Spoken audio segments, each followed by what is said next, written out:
Din Samsudin dan geng 212 terdepak dari kepengurusan MUI. Dikutip dari cnnindonesia.com, Din Samsudin terdepak dari kepengurusan baru Majelis Ulama Indonesia periode 2020 sampai 2025.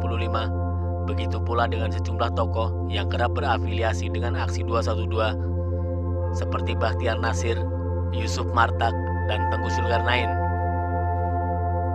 Din Samsudin sebelumnya menjabat sebagai Ketua Dewan Pertimbangan MUI periode 2015 sampai 2020. Saat itu, ia berjajar dengan Ma'ruf Amin yang menjabat Ketua Umum dan Anwar Abbas yang menjabat Sekretaris Jenderal. Ia juga pernah menjabat Wakil Ketua MUI pada periode 2005 sampai 2020. Bahkan, Din pernah didapuk sebagai Ketua Umum MUI pada 2014 sampai 2015. Meski begitu, kini Din tak lagi masuk dalam daftar pimpinan MUI. Namanya tak tercantum dalam daftar pengurus harian ataupun Dewan Pertimbangan. Selain Din, ada nama ulama lainnya yang terdepak dari petinggi MUI, yakni Bahtiar Nasir. Bahtiar menjabat Wakil Sekretaris Dewan Pertimbangan MUI periode 2015 sampai 2020. Bahtiar dikenal sebagai ulama yang berseberangan dengan pemerintah. Namanya mulai dikenal publik secara luas saat kasus penodaan agama oleh Gubernur DKI Jakarta Basuki Cahayapurnama alias Ahok pada 2016. Ia saat itu tampil sebagai Ketua Gerakan Nasional Pengawal Fatwa MUI atau GNPF MUI. Kelompok itu jadi salah satu penggerak aksi 411 dan aksi 212 yang akhirnya menumbangkan Ahok di Pilkada DKI Jakarta 2017. Nama selanjutnya adalah Tengku Zulkarnain. Zulkarnain dikenal sebagai pendakwah yang lantang mengkritik kebijakan pemerintah. Ia juga dekat dengan tokoh-tokoh aksi 212 seperti Rizik Syihab. Di MUI, Zulkarnain sempat menjabat sebagai Wakil Sekjen pada 2015 sampai 2020. Namun namanya kini tak ada lagi di jajaran petinggi MUI. Selain itu, ada pula nama Yusuf Muhammad Martak. Yusuf dikenal publik sebagai Ketua GNPF Ulama, Gerakan Penerus GNPF MUI Bahtiar Nasir.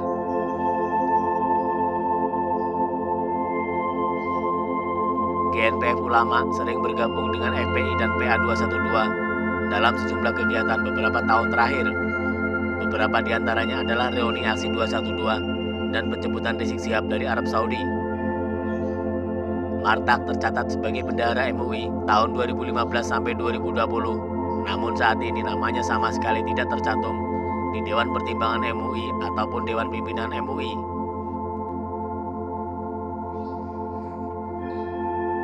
Ketua Persaudaraan Alumni 212 atau PA212 Slamet Ma'arif menanggapi santai susunan kepengurusan baru Majelis Ulama Indonesia periode 2020 sampai 2025. Seperti diketahui, sejumlah tokoh yang terafiliasi dengan PA212 terdepak dari kepengurusan baru MUI. Slamet mengatakan pihaknya menghormati hasil musyawarah nasional atau Munas 10 MUI yang menetapkan Miftahul Ahyar sebagai Ketua Umum MUI yang baru. Kami menghormati musyawarah yang telah dilakukan oleh MUI. Teriring doa semoga MUI tetap berjuang untuk umat, bukan untuk penguasa, kata Slamet saat dihubungi cnnindonesia.com Jumat 27 November 2020. Seperti diketahui, sejumlah tokoh MUI yang terafiliasi dengan PA212 terdepak dari kepengurusan baru MUI. Di antaranya yakni Bahtiar Nasir, Yusuf Martak, dan Tengku Zulkarnain. Bahtiar Nasir sebelumnya sempat menjabat sebagai Wakil Sekretaris Dewan Pertimbangan MUI periode 2015 sampai 2020. Bahtiar dikenal sebagai ulama yang berseberangan dengan pemerintah. Nama Bahtiar mulai dikenal publik saat kasus penodaan agama oleh Gubernur DKI Jakarta Basuki Cahayapurnama alias Ahok pada tahun 2016. Sosok berikutnya yang terdepak yakni Tengku Zulkarnain. Ia sempat menjabat sebagai Wakil Sekjen MUI periode 2015 sampai 2020. Zulkarnain acap kali lantang mengkritisi kebijakan pemerintah. Ia juga terkenal dekat dengan tokoh-tokoh aksi 212 seperti Rizik Syihab. Bahkan ia salah satu tokoh yang pertama menemui Rizik setelah Imam Besar Front Pembela Islam itu kembali ke tanah air. Selain itu, ada pula nama Yusuf Muhammad Martak. yang dikenal publik sebagai Ketua GNPF Ulama, gerakan penerus GNPF MUI Bachtiar Nasir. Martak tercatat sebagai bendahara MUI 2015-2020, tapi saat ini namanya tidak tercantum dalam Dewan Pertimbangan ataupun Dewan Pimpinan MUI. Tidak hanya tokoh-tokoh yang terafiliasi dengan PA212, tokoh sekaliber Din Samsudin yang pernah menjabat sebagai Ketua Umum MUI pada 2014-2015 juga terdepak dari kepengurusan MUI yang baru.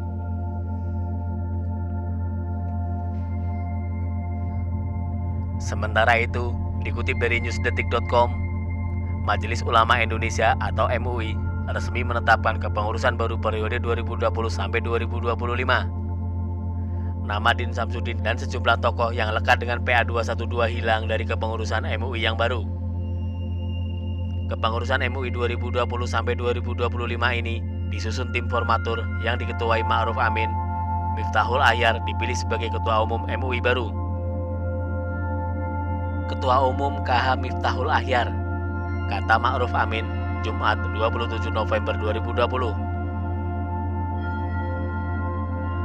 Pengurus MUI 2020 sampai 2025 masih diisi beberapa nama lama, namun tokoh-tokoh seperti Din Samsudin hingga Tengku Zulkarnain tak ada di struktur kepengurusan. Din Samsudin sebelumnya menjabat Ketua Dewan Pertimbangan MUI. Din telah menyatakan tak akan menghadiri Munas MUI sebelum gelaran itu dilaksanakan. Tengku Zulkarnain yang kerap berseberangan dengan kebijakan pemerintah juga tak ada di struktur kepengurusan MUI 2020 sampai 2025. Tengku Zul menghormati hasil Munas MUI dan menyatakan akan fokus berdakwah keliling Indonesia dan dunia. Tokoh-tokoh yang dikenal berafiliasi dengan PA212 juga tak ada lagi menjadi pengurus MUI 2020 sampai 2025.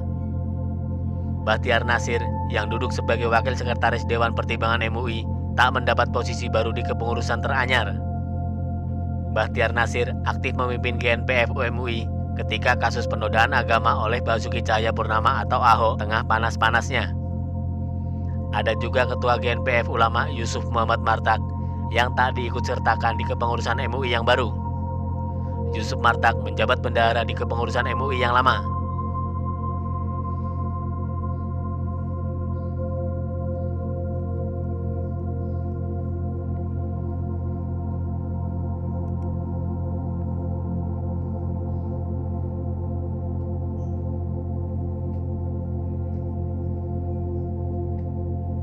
Sementara itu, dikutip dari suaraislam.co, Majelis Ulama Indonesia menetapkan susunan kepengurusan organisasi periode 2020 sampai 2025. Hasilnya, KH Miftahul Ahyar, PLT Rois Suriah PBNU menjabat sebagai Ketua Umum MUI. Sementara itu, Wakil Ketua Umum MUI dijabat oleh Anwar Abbas, Marsudi Syuhud, dan Basri Barmanda. KH Ma'ruf Amin sendiri menjabat sebagai Ketua Dewan Pertimbangan MUI. Alhamdulillah, dalam jajaran pengurus MUI yang baru, tidak ada nama Tengku Zulkarnain yang sering mencoreng nama MUI dan umat Islam karena gaya ceramahnya yang penuh makian serta sering salah mengutip dalil-dalil agama. Dalam sambutannya, KH Ma'ruf menyebutkan keputusan penetapan kepengurusan ini tidak dapat diganggu-gugat. Suasananya sangat cair, tidak alot, sehingga alhamdulillah pertemuan hasilkan keputusan Dewan Pengurus Harian dan Dewan Pertimbangan. Hasilnya tidak boleh diganggu-gugat, kata KH Ma'ruf Amin. Di kesempatan yang sama, KH Miftahul Ahyar mengatakan tugas MUI yakni memberikan pencerahan kepada umat. Hal itu merupakan tanggung jawab MUI sebagai mitra pemerintah. Oleh karena itu, tugas yang berat ini tentu tidak bisa dikerjakan sendiri, tapi sebuah kebersamaan bagaimana Indonesia yang merupakan negara terbesar penduduk muslimnya ini betul-betul bukan besar jumlahnya tapi pikiran produk-produknya, kata KH Miftahul Ahyar. KH Miftahul mengingatkan jabatan merupakan amanah dari Allah Subhanahu wa Ta'ala untuk menjalankan tugas dan memberikan solusi bagi umat. Bagaimana situasi kondisi kita punya kewajiban untuk memberikan sebuah solusi demi kemaslahatan umat.